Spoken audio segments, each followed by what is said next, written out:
I'm gonna repot. Now see the leaves are growing quite okay, but the leaves are getting smaller and smaller, and there was like this kind. It's probably one of the trauma that happened to it because I've moved so much over the past few years. And I find that this one is very interesting is that the roots keep growing upwards. So reason one for using full sphagnum moss for my orchids is that it helps me to save water. The second reason is that too, I don't need to have extra storage space for bark chips. Third reason that I prefer sphagnum moss is that there's less likelihood of the membrane of the roots being ripped when you're trying to pry them from the bark chips. The pot has been soaked for about 8 hours or so to ensure that the roots are soft and pliable. I've also got my fresh sphagnum moss soaked for about the same amount of time, plus my pruner sterilized and ready to go.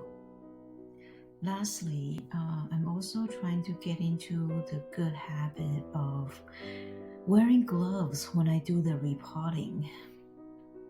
I don't know how religiously I would do this, but it's good practice. It's mainly sphagnum moss, but it's also got some bark at the bottom. The bark chip that I got is super tiny. What happened is that they kind of sometimes it'll get stuck in the hole here. See how fine these bark chips are? I try to figure out a way to remove this guy from this, so I will have no choice but to cut the root. Here we go.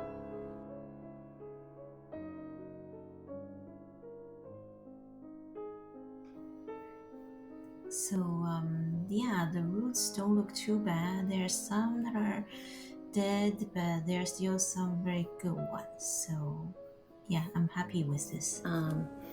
The one that are already dried up and not doing anything. So this one, but some roots are like all black and shriveled. So I'm cutting these guys. I can't remember the last time it bloomed. Based on the flower spike, seems like the last time they bloomed was probably 3 years ago. Now this is an NOID, so I have no way of knowing what its preference is to produce blooming. But I have a feeling that maybe it's one of those ones that requires changes in like daylight and temperature. I wasn't able to provide that sort of care for my orchids. The last few years, I have been moving around. Remember like what condition I put this orchid on. So what I'm going to do is right now I have cut away the dead root. I rinsed it, and once it's cleaned up, I left just a little bit of soap in it and then mixed with some water. And I'm just gonna clean my leaves with it. Nice and clean on this side. Yeah, so this really just look like a mechanical trauma. Doesn't look like there's any infection. Let's see if there's a close-up of the roots here. Most of the roots look good. Looking good so far. So I'm gonna leave this out to dry while I do something else, and then I'll come back. Hi guys, I'm back. So my roots are fairly dry now. I'm gonna repot it. Yeah, it's winter, so the heater is on. Everything dry up very quickly. So here's what I'm gonna do. I'm gonna grab some sphagnum moss to put it at the bottom so that they can make contact when I do bottom watering. So here we are. I'm gonna put you back in the pot. I'm gonna kind of hold them down a little bit. So I need to make sure that the bottom of the stem is not covered completely by the sphagnum moss.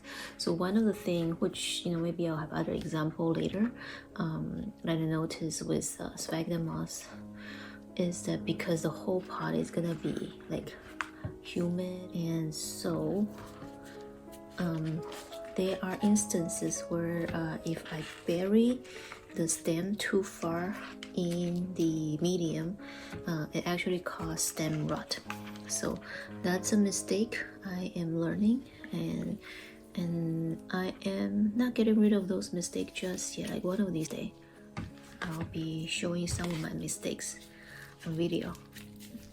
So basically what I poke in the sphagnum moss wherever I can. I don't pack it in. I just kind of put them down where they are. And right now they are wet, so they are squishy. But I think once they dry up, they will be nice and fluffy. There. More. Do I have enough sphagnum moss? Maybe not. I don't know. We'll see. Basically, I just need to have enough that it can hold the orchids in place in the pot, and also enough that when I water it, the pot can remain humid for a little while. For a few days, I become a little bit more relaxed about how I care for my plants over the years. In the beginning, like I'm reading everything I could find and then trying to bend my life around the houseplants. Like after my recent visit to Taiwan, and also watch the way that people kind of coexist with the plants in their life, I've decided to become a bit more relaxed with my houseplants. My thought is houseplants are supposed to bring us joy. They're not supposed to bring us stress. So I do my best to accommodate their need, but I also have to consider my own need. So we had to find a medium between my need and their needs. So if my lifestyle does not really allow me to, do certain things, for example, with this guy, if my lifestyle doesn't really allow me to try to figure out how to make it bloomed, for a couple years, I'm not gonna worry too much about it. I'm just gonna let it be, and as it's staying alive, it will bloom when my environment finally fit what it needs. Now I think I do not have enough sphagnum moss in this pot, so it's kind of wobbly. So I'm going to grab more sphagnum moss. You don't have to soak them for long. They kind of get wet already. And leaning towards this side, so I'm gonna put a bit more moss on this side. Underneath the leaves. So yeah, like I said, I'm not doing it very packed. I kind of push things in, but because it's soft, right? Yeah, it's just as long as it's packed enough that it doesn't keep wobbling over one side, and I'm happy. Into its original outer pot. Still leaning a bit backward, but I'm okay with that.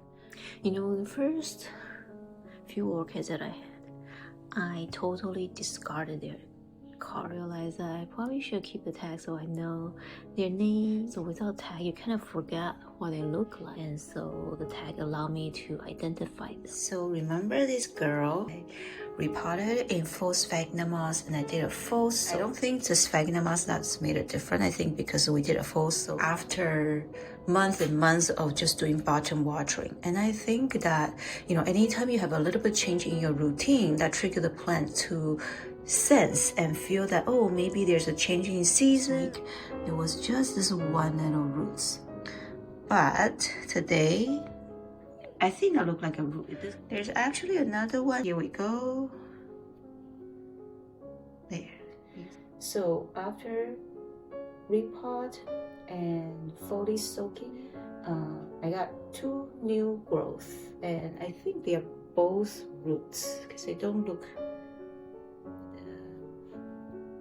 sharp enough. But okay, got a little update. So we are now at the end of March 2025. I'm seeing here is that there's a new leaf growth.